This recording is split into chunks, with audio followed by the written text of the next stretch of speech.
Now, joining us to review some of the headlines of today's newspapers from all around the world is Arise News analyst Dayo Shobowale. Thank you for, joining us. You've been with us for a while now.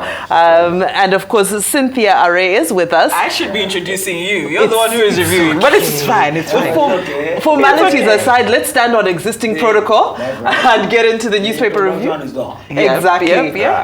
This day newspaper, of course, newspaper of record is what we always kick off our review with. Let's take it away now. Of course, today the biggest story is all about Black Wednesday. That goes across all of the publications. The passing of the late governor of Ondo State, that's Aiyedatiwa, and of course also the passing of Naba, who was also buried yesterday in Kano. Yes. Now, just taking away from their unfortunate passing, if we look at the Punch newspaper, which takes a different angle. The Punch newspaper says Aiyedatiwa takes over. Tinubu governors say Akeredolu's death, big loss. Aiyedatiwa lists Akeredolu's achievements. Deceased governor's aides resign. Workers mourn. And more obituaries. However, the images of Aiyedatiwa being sworn in, and what we do know, of course, is that his Akeredolu's chief press secretary was one of the first people to resign, and stating that even in death, he is loyal to his governor. And then a very quick appointment of five special appointments immediately after swearing in from the new governor of Ondo State, Lucky Aiyedatiwa. Mr. Shobowale, your thoughts? People are saying he could have waited for the dust to settle. Some people are saying it's important for his various views. Various views. How can you say people are saying? The normal thing, nobody expected the governor would die. And then maybe 24 hours now. The swearing in, nobody needed to prompt any CG. You know, the automatic thing. Of course. And you see, in the context of how the swearing in was done, you get me? You know, there's a peace agreement on the ground. There was some rancor before the man died. So the man will make his own appointments. It is logical, it is normal. You get me? The timing should not concern anybody except somebody who planned the death. Oh my goodness.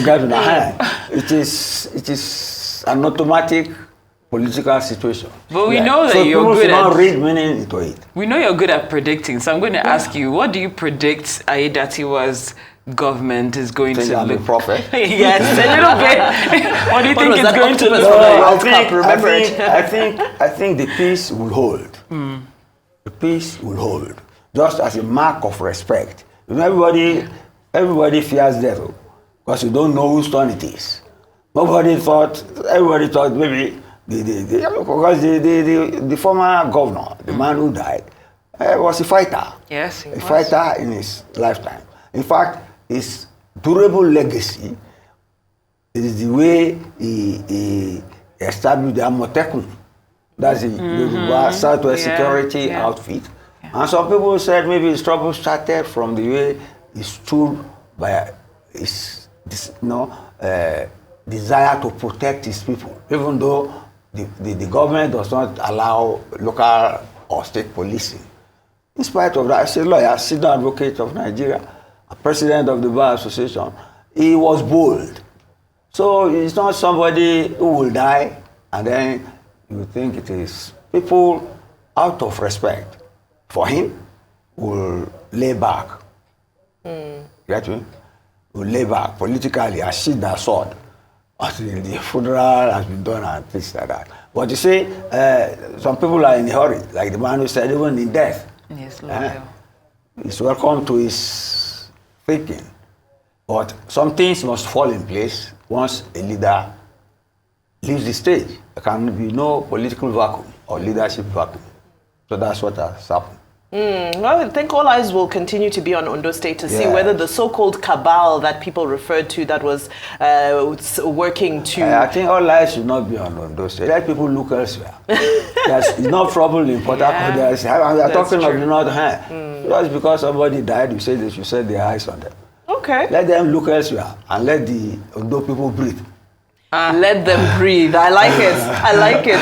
Let's quickly go to the Daily Trust. The Daily Trust, just below the masthead, on the left-hand in the left-hand window there at the top of the newspaper, the Daily Trust, mishandling of CBN investigation report can create distrust, panic, and that's according to experts. I'll take a very quick quote from there. The former economist and head of investors relations at UBA, that's Abiola Razak, says, whilst most people, if not everyone, would acknowledge the need to correct some errors of the previous CBN leadership, including but not only to the need to understand the contravention and governance issues that undermine the independence and effectiveness of the institution over the past 9 years, it is perhaps more important to do so in a way that does not further destroy the integrity of the system. A reminder that it's individuals that are on trial and not institutions. Mr. Shobwale, I know you have very passionate views about this. Yes, but the leaking of the investigative report already leaves a lot to be desired. This report was not released to the public. It leaked.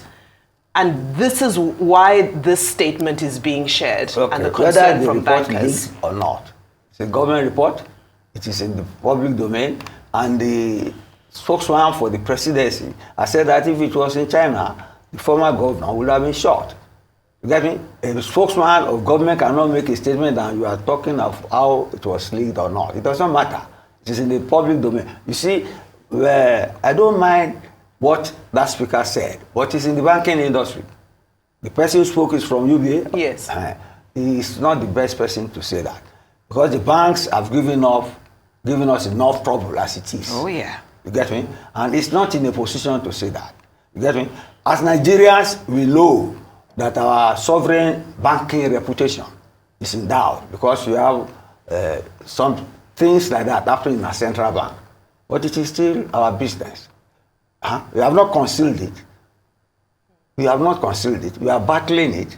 It shows we are transparent and we have integrity. That is the basis foundation of banking.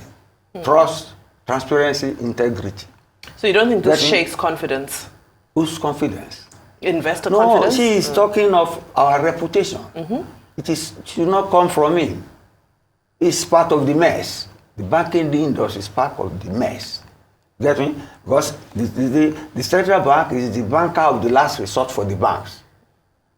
Get me? It cannot be part of the problem and be offering a solution when people are critical of what is wrong. You get me now? It lacks credibility on that regard. But should we be running to town with a leaked report? That is immaterial now, my dear lady. It is immaterial. The report is out, it is out. Government has acknowledged this, yes. Let us face the substance of the report and let government do the needful.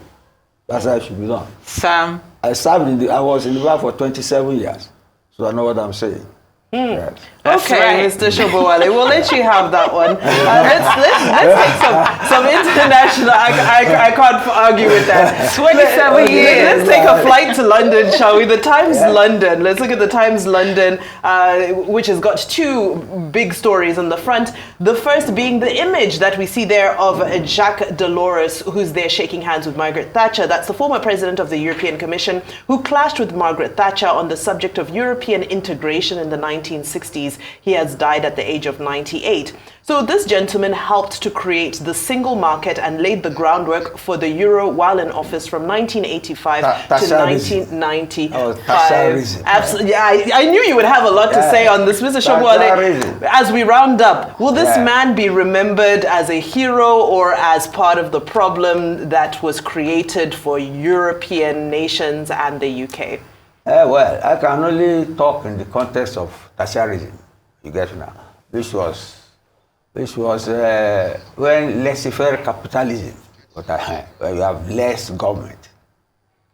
Yes, you had less government and individualism and private businesses thrived. It was a time when the labor movement in Britain was put on check. In spite of their threats to close government, to close society over industrial relations, Thatcher stood firm. Unfortunately for her, the economy thrived. Although later, some of our own colleagues, connived against her and removed her from office. But her reputation as somebody just like that of Reagan, somebody who favored laissez-faire capitalism and the free market and liberalization, privatization, that reputation is intact up to now. Fantastic. Well done, Vimbai. I wish we had more time. I know, but I'm going to go ahead and clap. Wonderful review. Yeah. Fantastic. Thank you, Mr. We appreciate that review. Yeah. Mr. Shibwale, your 27 years in the banking sector is really displayed. I won't forget that. Thank you so much, Vimbai. Thank you, Mr. Shibwale. We appreciate your time here on Newsday.